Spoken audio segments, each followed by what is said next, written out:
Salut à tous, c'est Nico. Aujourd'hui, toute petite vidéo sur une petite mise à jour des règles de Warhammer 40 000 qui change comment on peut allier les démons dans certaines armées et qui ramène des unités démons qui avaient été passées en Legends, et puis une petite clarification de règles sur les Death Corps de Krieg. Alors d'abord, changement sur les démons alliés. Il y a un changement qui a été appliqué sur l'index démon. On ne peut plus les allier aux légions mono-dieux, donc les World Eaters, la Death Guard, les Thousand Sons, les Emperor's Children, n'ont plus accès aux démons de l'index démon, comme je l'avais plus ou moins supposé à l'époque, au moment où ils avaient refait cet index et où ils avaient annoncé comment les démons allaient être alliés ou allaient être ajoutés dans ces codex légions. C'était à peu près sûr qu'ils allaient interdire ce genre de truc. Et bien ça y est, c'est fait. Donc ces armées, les World Eaters, Death Guard, Thousand Sons, Emperor's Children, doivent utiliser leur fiche d'unité démon dans leur détachement démon seulement. Alors c'est très dommage de ne pas pouvoir inclure ces unités démons dans les autres détachements. Si par contre vous jouez une armée qui est pleinement Chevalier du Chaos ou pleinement Marines du Chaos, vous pouvez allier des démons toujours depuis l'index démon jusqu'à ces 250 points par tranche de 1000 points d'armée. Donc attention par contre, ça veut dire que si vous jouez des Marines du Chaos et que vous alliez un Chevalier du Chaos, vous ne pouvez pas allier de démons puisque chaque figurine de votre armée doit avoir le mot-clé Marines du Chaos ou le mot-clé Chevalier du Chaos. Ça a toujours la même restriction qui est que vous devez avoir au moins autant ou plus d'unités lignes de chaque dieu que d'unités non lignes de ce dieu-là. Et évidemment, vous ne pouvez pas nommer une de ces figurines comme votre seigneur de guerre ou leur donner une amélioration. C'est vraiment que des alliés. Je trouve que c'est très dommage pour les légions monodieux. Ça a du sens, parce que pourquoi intégrer des fiches d'unité démon dans un codex si c'est pour utiliser d'autres fiches d'unité démon d'un autre codex comme allié, mais c'est vraiment décevant. Moi, j'aimerais bien pouvoir jouer une armée Emperor's Children complètement mixte dans tous les détachements, pas seulement dans le détachement démon, d'autant plus que le détachement démon Emperor's Children est assez moyen dans ses règles, je trouve. Les leaks qu'on a sur le détachement démon de Khorne me laissent pas penser qu'il est incroyable non plus pour l'instant. Je trouve que c'est dommage, ça apportait quand même du fun et de la variété de pouvoir le faire, et surtout si Games Workshop décide de complètement virer les démons en tant qu'armée en 11e édition, puisque là ils n'ont pas de codex dans cette édition, donc qui nous dit qu'ils seront encore là en 11e? S'ils les suppriment en 11e, j'espère au moins que les démons qu'ils mettront dans les différents codex seront plus flexibles, parce que là vraiment je trouve que c'est quand même pas très fun de pouvoir jouer que 5 datasheets par armée dans un seul des détachements à hauteur de 1000 points maximum, c'est quand même pas, c'est pas l'éclate.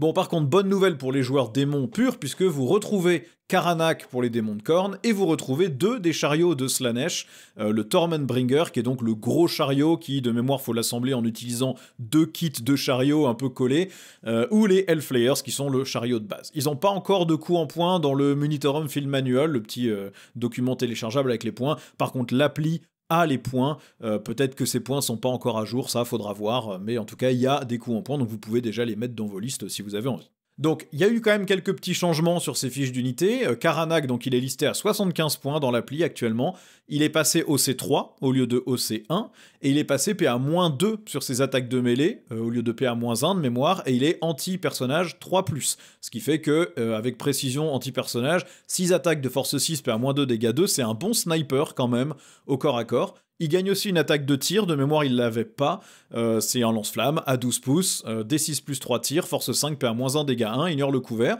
donc loin d'être ridicule aussi, même menaçant en tirant en état d'alerte sur de la petite infanterie. Il donne la relance des avances et des charges pour son unité, ça c'était déjà le cas avant de mémoire, et il permet aussi de relancer tout le jet de blessure de l'unité contre une unité ennemie qui aura été choisie au début du premier tour, du premier round de bataille.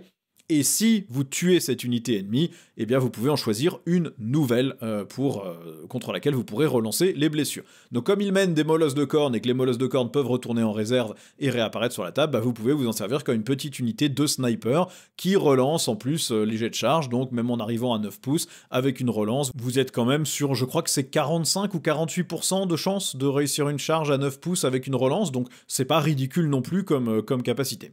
Les Hellflayers, donc ça c'est les chariots, vous pouvez toujours les prendre par 1 ou par 2. Dans l'appli, ils sont listés à 80 points par modèle, donc 160 points les deux. Leur attaque de tir a changé un peu, elle était avant à 6 pouces, mais c'était 6 attaques, force 4, PA0, dégâts 1. Elle est maintenant passée à 12 pouces, mais c'est seulement 3 attaques de force 4, PA-1, dégâts 2. C'est toujours anti-infanterie, 3+. Je trouve que c'est mieux comme ça, la portée est meilleure, et au final le dégât 2 va rendre le truc un petit peu plus polyvalent. En mêlée, ils passent à 3 attaques sur les fouets, force 4, PA-1, dégâts 2, anti-infanterie 3+, et ils perdent une attaque sur les griffes. De mémoire, il y en avait 9, maintenant il y en a 8. Par contre, elle passe PA-1 au lieu de PA0. Donc au global, c'est une unité qui va devenir un petit peu plus efficace contre de l'infanterie type Space Marines, et en règle générale, efficace contre l'infanterie. Ils font plus par contre de blessures mortelles après avoir fini un mouvement de charge. À la place, ils gagnent plus 1 en force et plus 1 en dégâts sur leurs attaques de mêlée quand ils ont chargé, ce qui veut dire que vous avez des fouets qui passent dégâts 3, vous avez les attaques avec blessures dévastatrices qui passent dégâts 2, les attaques avec touche fatale qui passent dégâts 2, donc vous avez quand même un profil de mêlée qui est loin d'être ridicule quand vous avez réussi à charger, et comme vous bougez de 14 pouces, c'est pas très compliqué de réussir une charge là-dessus. Donc je pense que c'est une unité qui est devenue plutôt plus efficace, en tout cas contre de l'infanterie. Et vous avez aussi le Tormentbringer, qui est le chariot personnage qui peut mener les Hellflayers. Il vaut 140 points dans l'appli. Il a gagné quelques PV, je crois qu'il en avait 10, il est passé à 12. Vous me direz si je me trompe, mais je crois qu'il était qu'à 10 PV avant. Il a aussi 2 fois plus d'attaques de fouet que le Hellflayer, que ça soit au tir ou au corps à corps. Donc son tir, c'est 6 attaques, force 4, PA-1, dégâts 2. Et ses fouets au corps à corps, c'est 6 attaques, force 4, PA-1, dégâts 2.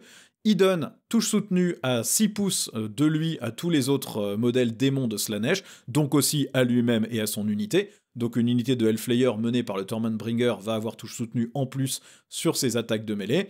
Il a aussi la capacité de donner à son unité frappe en mourant, sans jet de dés. Donc si vous avez 2 chariots plus le Tormentbringer qui charge, si quelqu'un les tape d'abord, bah, vous perdez des modèles, mais vous tapez quand même. Donc vous avez, et puis du coup ce chariot gagne aussi, hein, ce Tormentbringer gagne aussi le plus 1 dégâts et plus 1 en force quand il charge, s'il mène l'unité de Hellflayers. Donc ça vous fait quand même une unité qui est loin d'être ridicule, et qui peut faire quand même vraiment mal sur des escouades d'infanterie. Donc c'est pas une mauvaise unité, je trouve, c'est bien qu'il les ait ramenés, et ils sont franchement pas ridicules.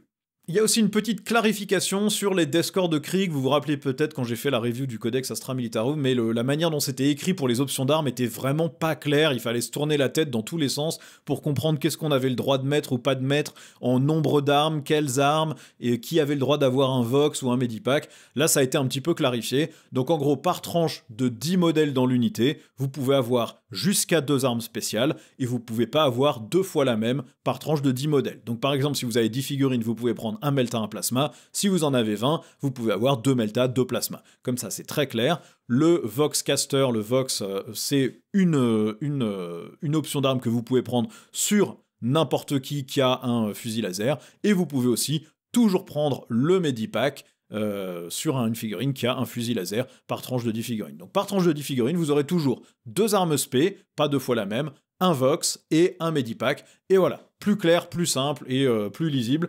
Je sais pas pourquoi ils s'étaient pris les pieds dans le tapis quand ils avaient écrit ça, parce que c'est pas très compliqué à écrire comme combinaison d'équipement. Ils l'ont déjà fait pour plein d'autres unités, mais bon, voilà. En tout cas, c'est clarifié. Bon voilà pour ces mini changements et le retour de ces fiches d'unité. Donc bon, un peu décevant pour les gens qui vont jouer mono dieu en Légion Space Marine du Chaos, parce que bah, vous pouvez plus allier de démons en dehors du détachement démon, ce qui est un petit peu limitant. Par contre, c'est cool pour les joueurs démons d'avoir retrouvé ces unités qui avaient été passées en Legend. On sait pas trop pourquoi, parce qu'elles sont toujours vendues, elles sont toujours dans les gammes AOS respectives, donc il n'y avait pas trop de raison de les virer de la gamme Warhammer 40 000. Est-ce qu'ils les avaient oubliés ? Est-ce que c'est juste quelqu'un qui a pris une mauvaise décision et puis devant le fait que les gens aient râlé, ils se sont ravisés? Dans tous les cas, c'est bien qu'ils soient revenus, c'est bien que leur fiche d'unité ait des petites modifs, et je trouve que ce sont pas de mauvaises unités. Donc bon, voilà, ça fait des petites mises à jour pour une petite vidéo du jour, et puis je vous retrouverai dans la prochaine pour la review du Codex World Eaters, sans doute samedi si on a eu toutes les infos d'ici là. La vidéo est presque prête, mais j'attends des vraies photos et des vraies descriptions pour être sûr de pas mal interpréter certains trucs. Et puis le Codex Death Guard, ça sera probablement plus tôt la semaine prochaine, parce que là je vais vraiment pas avoir le temps de faire les 2 vidéos cette semaine, ça va être un petit peu compliqué. En tout cas, merci d'avoir regardé, vous savez où sont les boutons YouTube habituels, et puis je vous dis à la prochaine pour une nouvelle vidéo. Ciao!